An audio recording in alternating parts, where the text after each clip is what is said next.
Now, I have talked about this as a possible result in my deductions where I felt very strongly the strange Elisa Lam case could be a result of mental illness.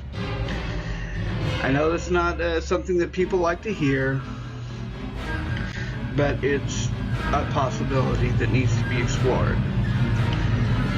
And I felt mental illness has to be addressed more fully.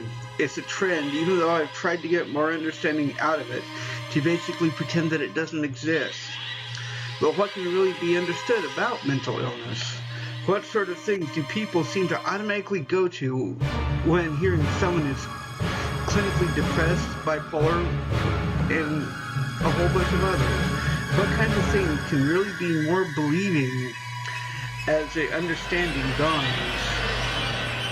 This viewpoint might go on for a while. Being told by a bipolar with social anxiety, who has pondered on this a lot, it might not be something that people want to hear or even think about.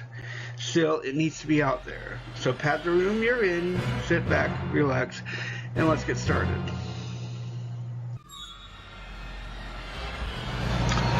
When we hear something like someone claiming they have mental illness, images immediately pop into our minds of crazy people in straitjackets and locked in padded rooms.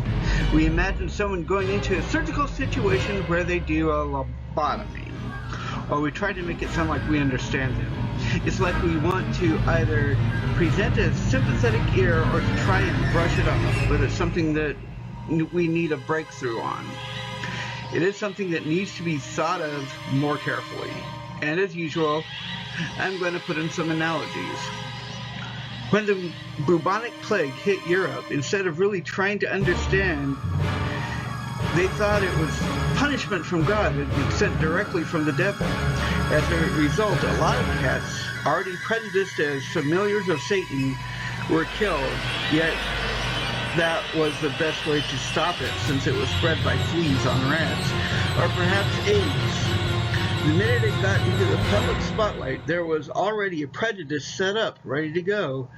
That was the only people who got AIDS were gay people and IV drug users, and suffering from it took the life of people away not much time. But now it's something that can be treated. There's nobody that would think of that anymore. And with the safety practices that are now taught everywhere, the syndrome is no longer as prevalent.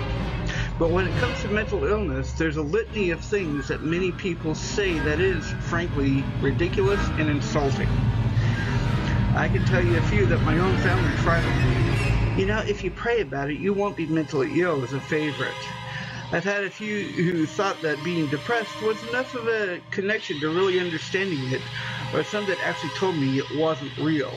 For the record, there's quite a difference between having some bad days and being clinically depressed.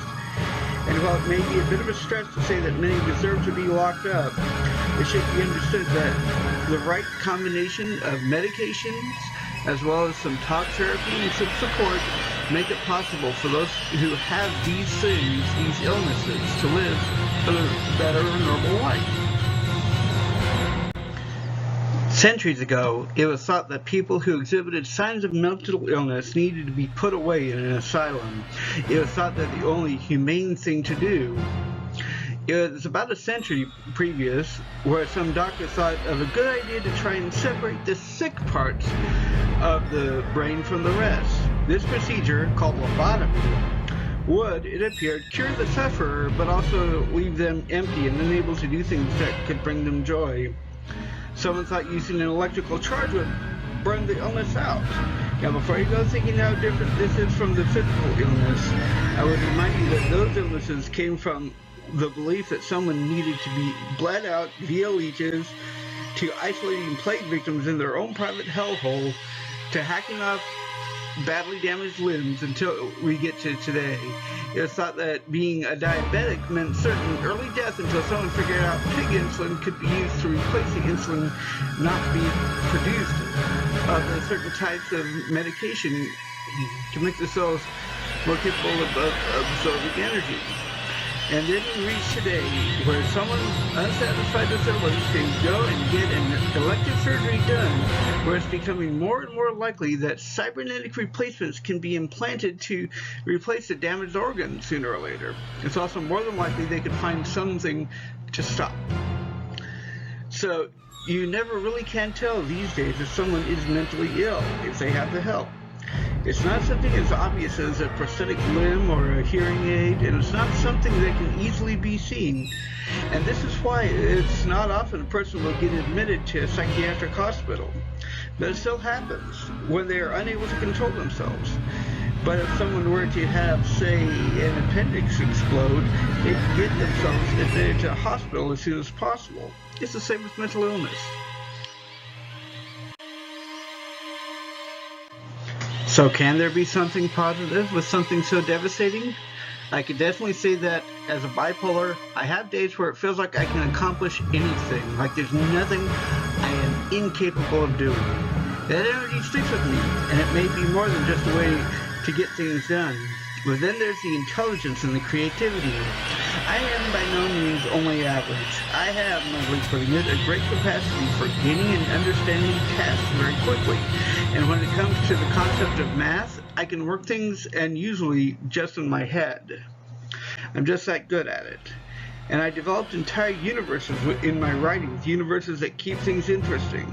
Sometimes when I'm thinking I can go through one idea to the next and onwards, although this can also be a downer because sometimes I get kind of lost in these kinds of thoughts.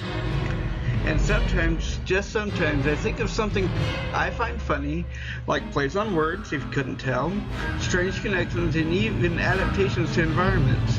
There, just lost that one. Sometimes that even happens in my writing. I start a paragraph out one way and it ends up making no sense at all. Or sometimes you might find little puns in my videos. One of the more interesting parts of this is that people who don't understand try and tell me how to do things. It's irritating when someone claims they sometimes get depressed, so they know. That's just one little issue. Everyone gets down in the dumps once in a while, and it's part of the human condition. Sometimes they tend to shift from one type of person to another, but sometimes, especially if they've had too much caffeine, they seem to have a little extra energy.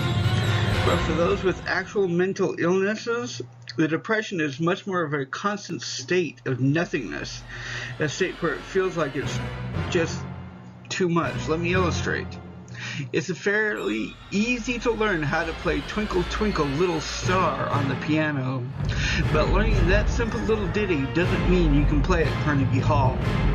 Anyone can pick up a simple tray of watercolors and paint something simple, but calling it a masterpiece and trying to sell it to the Louvre is highly unlikely.